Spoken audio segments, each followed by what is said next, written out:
been single probably for close to 3 years now, maybe. Yeah. No sex in 3 years?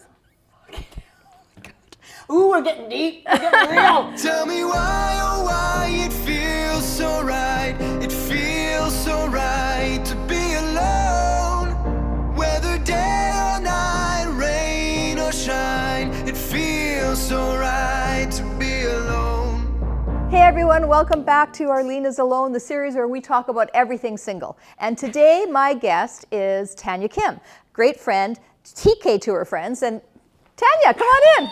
First of all, love that tracksuit. Nice to see you. You said we were going to be boxing, so I put on my Gucci outfit. Yes, bougie boxer. That's Bougie totally fine. bougie boxing, I like it. Now you want to be about an arm's length away from me? Okay, so first Closer. of all.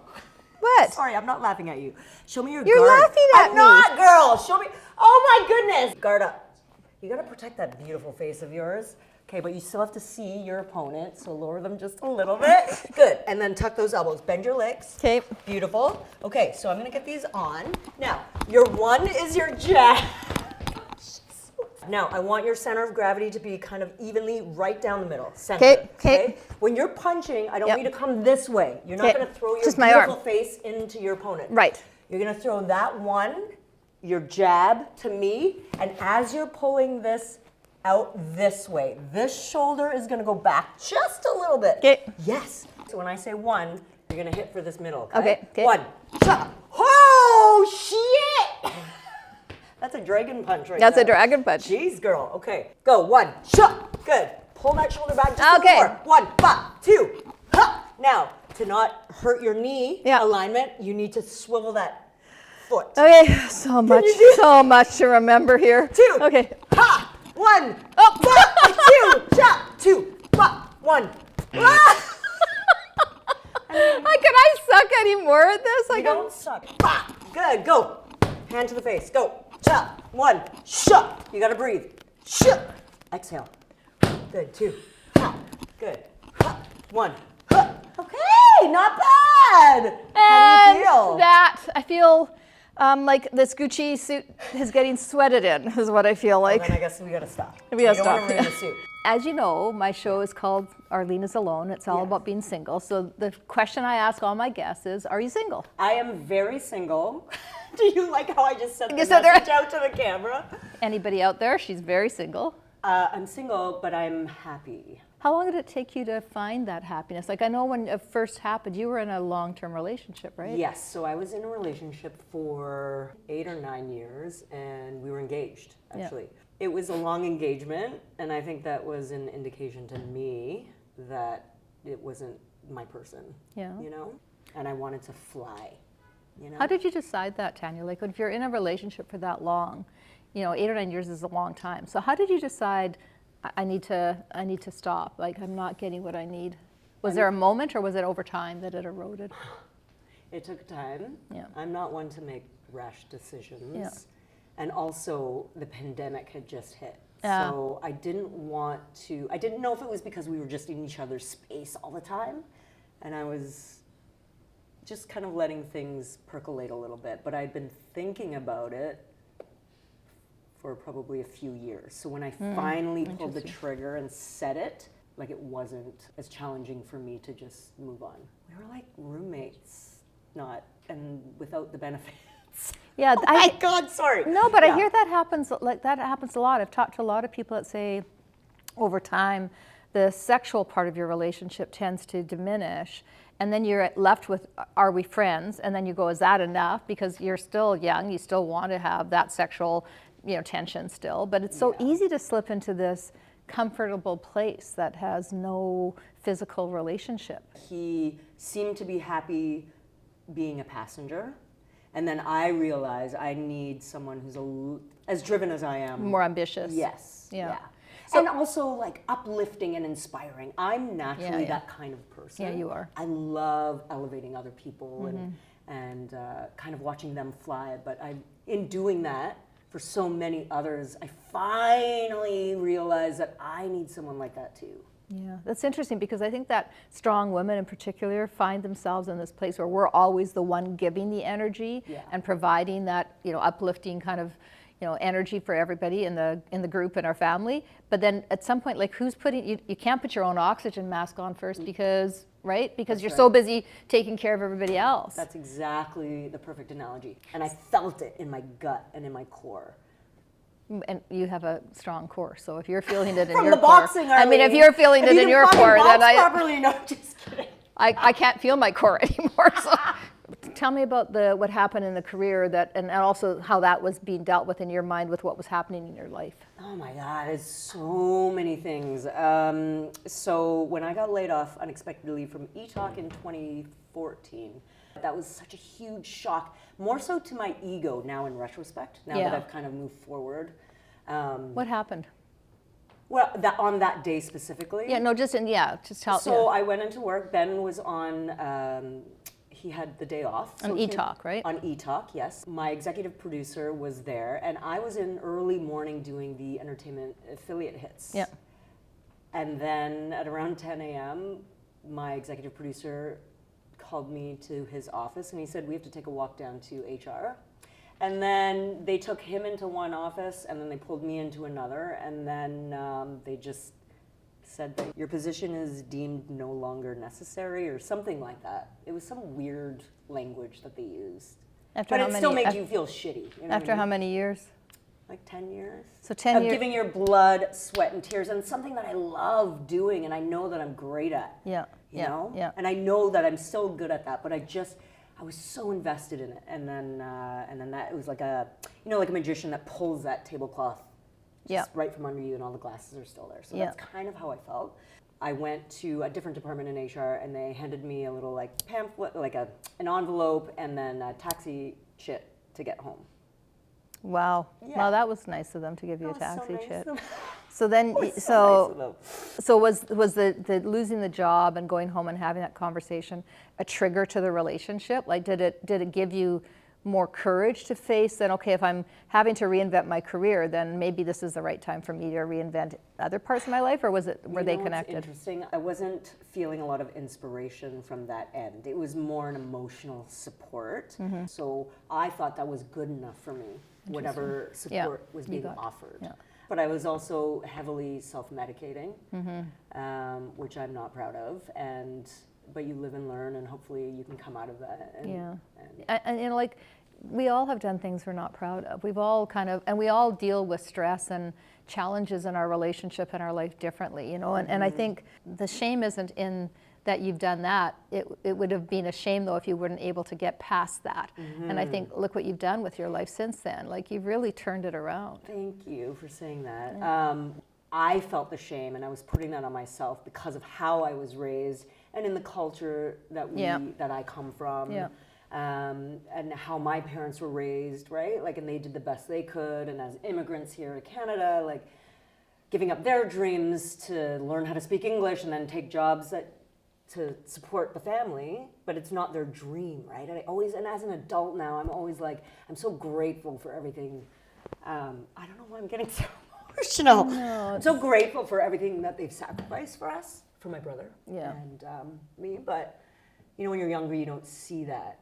And instead, like, the things that they were saying, intentionally, they don't mean to make you take on that weight, right? Yeah. Or to feel bad about things mistakes that you've made or whatever. And that's why I found myself in a place in my 40s to really break all of that down.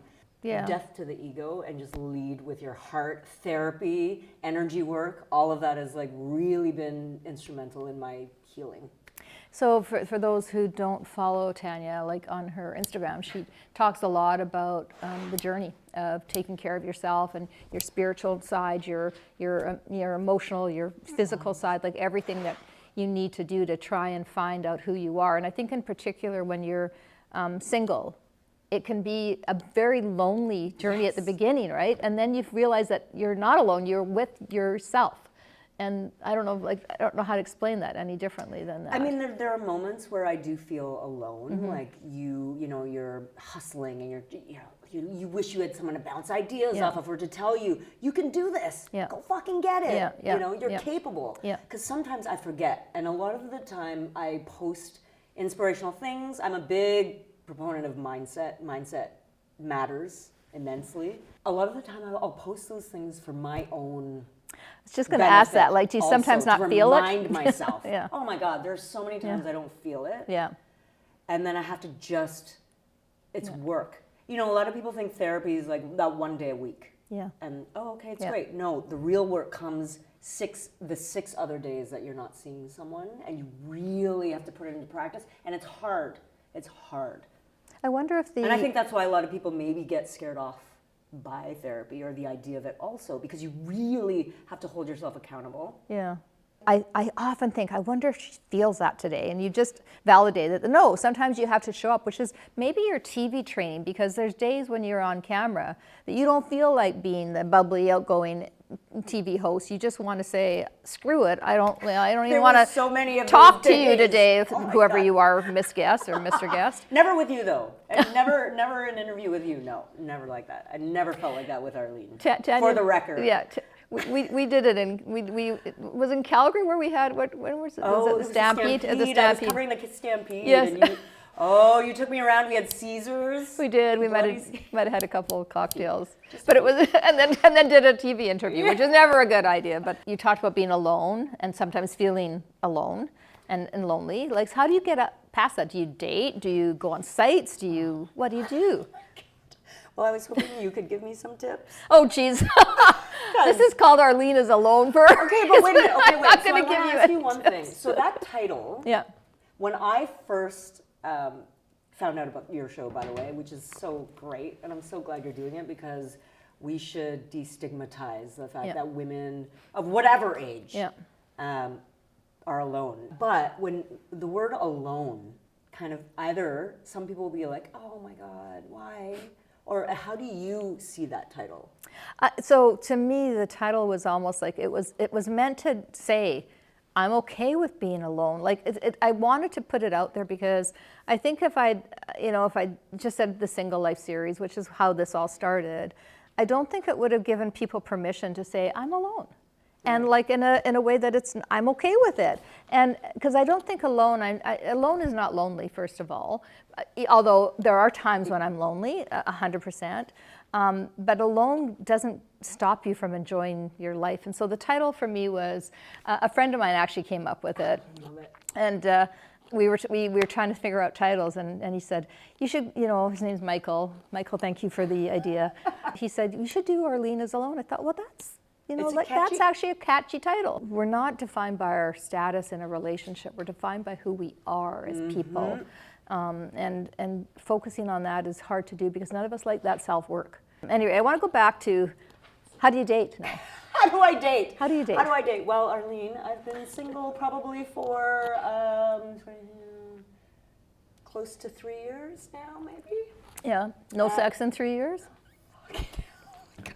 Ooh, we're getting deep. We're getting real. Wait. When was the seal broken? So after the breakup, maybe a year went by. When was the seal broken? I know. The seal was broken by a wonderful young gentleman. Oh. I know. I was like, okay. Do tell. I don't know if he knows how old I actually am because we've never talked about it. Because for me, it's also energy, right? And we look great, whatever ages we are. And is that young gentleman still around? Yes, we're friends. Like so he's a friends with benefits. Well, no, because he's not based in Toronto. So I'm actually curious. So he came from Costa Rica.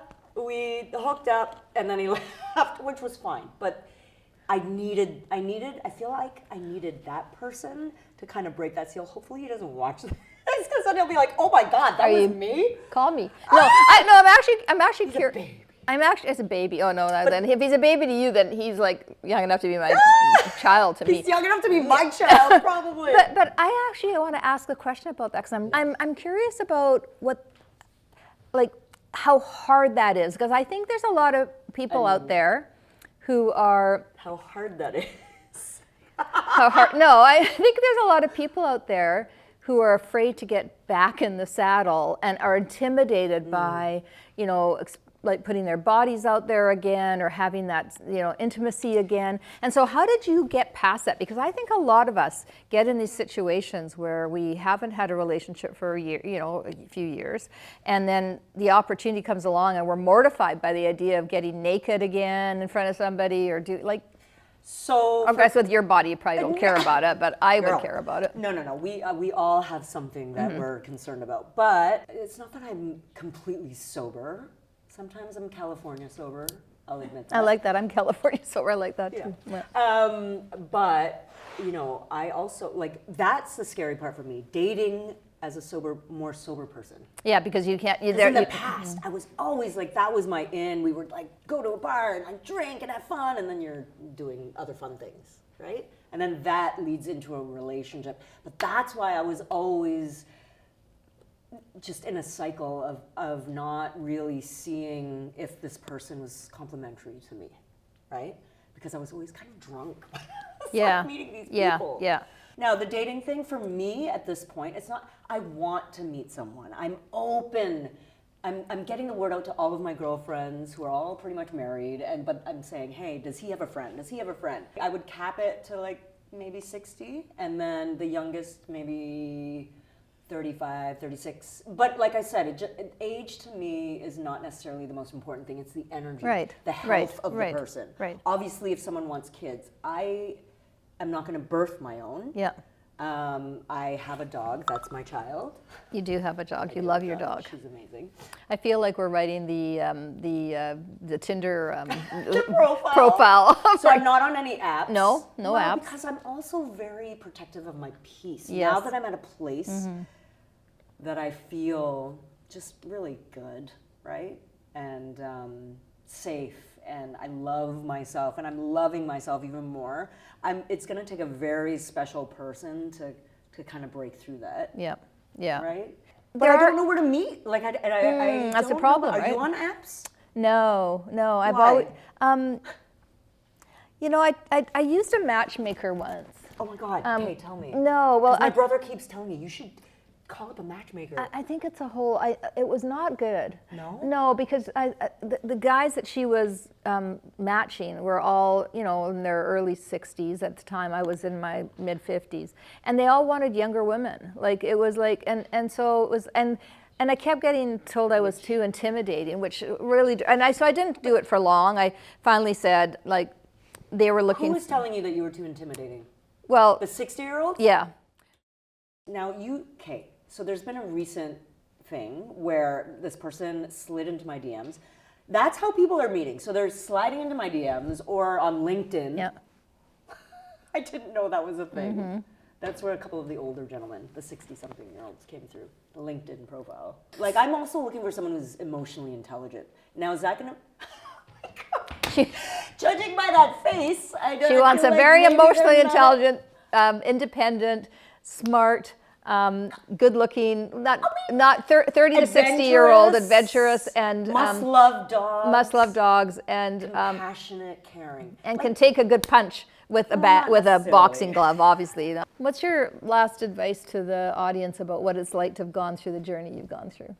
What would you tell people who are feeling like they can't leave somebody or feeling like they don't know how to date again? Try your best to listen to your gut.